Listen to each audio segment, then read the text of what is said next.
Have you ever met someone, and after just a few minutes of talking to them you feel tired, not sleepy, not bored, but drained, as if they took something from you without touching you? The Stoics knew this feeling well. Marcus Aurelius once wrote, "The soul becomes dyed with the color of its thoughts."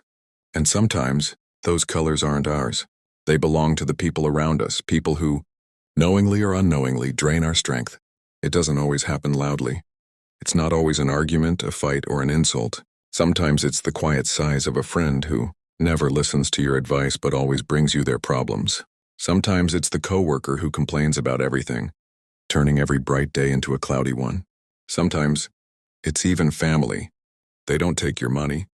They don't take your possessions. They take your mental clarity, your calm, your focus. And before you realize it, your mind is scattered, your emotions are heavy, and your energy is gone. The Stoics had a rule for this. Guard your inner citadel, because if you don't, anyone can walk in and plant seeds of doubt, fear, and negativity. But here's the truth. These energy thieves often don't even know they're doing it. They are trapped in their own storms, and without meaning to, they pull you into the rain with them. The question is, will you let them? In the next part, we'll uncover the first silent way people steal your energy and how a Stoic would stop it before it starts. The first way people silently drain your energy is through emotional dumping. It begins innocently. A friend calls you late at night. "I just need to talk." You care about them, so you listen. But as minutes turn to hours, you realize they're not here for solutions. They're here to unload every worry, every frustration, every drama of their life. They throw it into your lap, like a heavy bag you never asked to carry, and when the call ends, they feel lighter. You're the one carrying the weight now. The Stoics understood this trap. Epictetus warned, "If you spend your time with the wrong sort of people, your mind will follow their path. You may not notice it at first, but their fears become your fears. Their anger becomes your anger. And without realizing it, you've traded your peace for their chaos." This doesn't mean you should stop caring. But Stoicism teaches boundaries. You can listen without absorbing. You can empathize without drowning in their sea. The moment you start feeling drained, it's a sign your inner citadel is under siege. Protect it, because once your energy is gone, you can't help anyone, not even yourself. In the next part, we'll uncover the second way people steal your energy, and why it's more dangerous than you think. The Stoic way is to step out of the game entirely. If they boast, let them. If they downplay your success, smile and move on. You are not here to prove anything to them. You are here to guard your peace, your purpose, your energy. Because the moment you stop competing with others, you start competing only with who you were yesterday. And that's the only race worth running. In the next part, we'll uncover the fourth way people steal your energy, and it's the most invisible of all. The fourth way is through silent presence. The invisible weight of being around the wrong people, even when no words are spoken. You've felt it before. You walk into a room and the air feels heavy. No one has said anything cruel. No one has complained. But the energy is thick, tense, suffocating. It's the colleague who always sits with crossed arms, silently judging. The family member who sulks at gatherings, pulling the mood down without saying a word. The friend who's physically there. But their silence feels like a shadow that follows you. The Stoics understood that our environment shapes our state of mind, not just through speech, but through presence. Marcus Aurelius advised, "The soul becomes dyed with the color of its thoughts, and proximity to negativity will stain you, even if you don't participate in it." This kind of energy theft is dangerous because it's subtle. There's no argument to walk away from, no insult to defend against, just a slow, quiet draining of your emotional battery. You think you're fine until you leave and realize how much lighter you feel away from them. The Stoic solution: be ruthless about your surroundings. Not cruel, not arrogant, but clear on this. You cannot keep your inner peace if you keep standing in storms that aren't yours. Sometimes the most powerful act of self-preservation is simply to leave the room. In the next part, we'll explore the fifth and final way people steal your energy, and how the Stoics would teach you to seal every crack in your inner citadel for good. The fifth way is the most dangerous of all, because it doesn't come from strangers.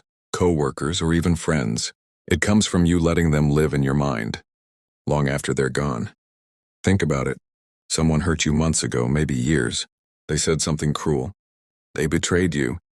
They disappointed you. They left. But in your head, they're still here. Every time you replay that memory, every time you imagine what you should have said, every time you let their face appear in your thoughts, you are giving them free rent in your most sacred space, under your mind. This is energy theft at its purest, because now they don't even need to be near you to drain you. You're doing it to yourself. The Stoics were merciless about this. Epictetus said, "You suffer not because of the things themselves, but because of your opinion of them." In other words, the past can only hurt you if you keep feeding it. The Stoic way is simple but not easy. Close the door. Release the scene.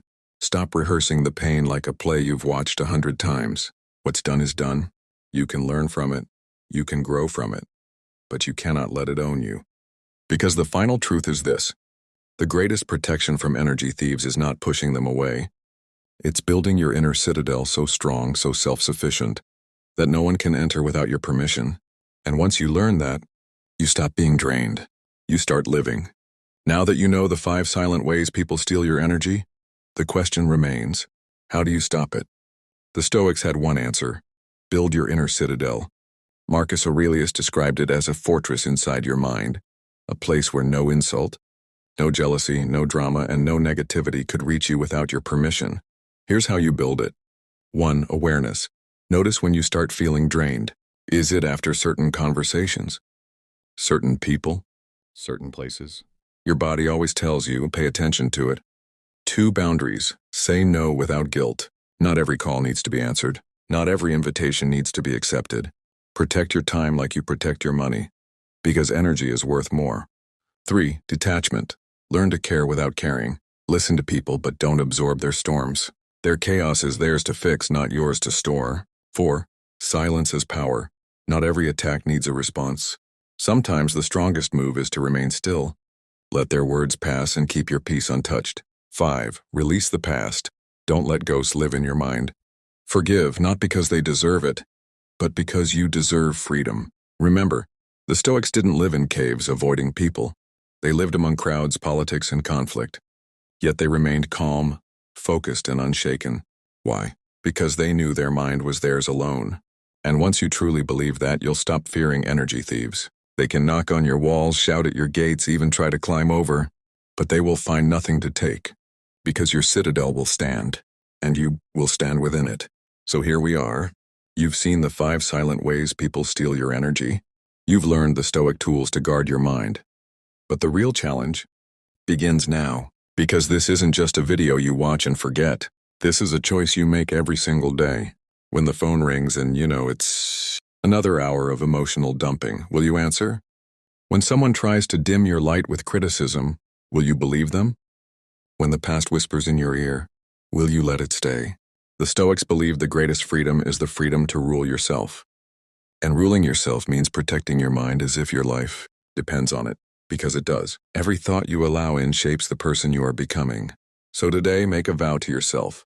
Your peace is priceless. Your focus is sacred. Your energy is yours, and only yours to give. Build your citadel. Stand guard at its gates, and let the world know. You are no longer an easy target, because once you master your inner world, the outer world loses its power over you. Before we part ways, remember this. Not every battle is fought with swords and shields. Some battles are fought in silence, in your mind, in the way you choose to react. The people who steal your energy aren't always villains. Sometimes they're loved ones. Sometimes they're strangers. And sometimes they're you, fighting yourself with old wounds and negative thoughts. The Stoics didn't promise a world without difficulty. They promised that you could remain unshaken, even in the middle of it. Marcus Aurelius said, "You have power over your mind, not outside events. Realize this and you will find strength." So from this day forward, notice the drains, seal the cracks, walk away when you must, speak up when you should, and most importantly, never give away your peace for free. Because the world will keep asking for it, but only you can decide if it's worth the price. Stand tall, be watchful, and let your energy fuel your purpose, not someone else's chaos.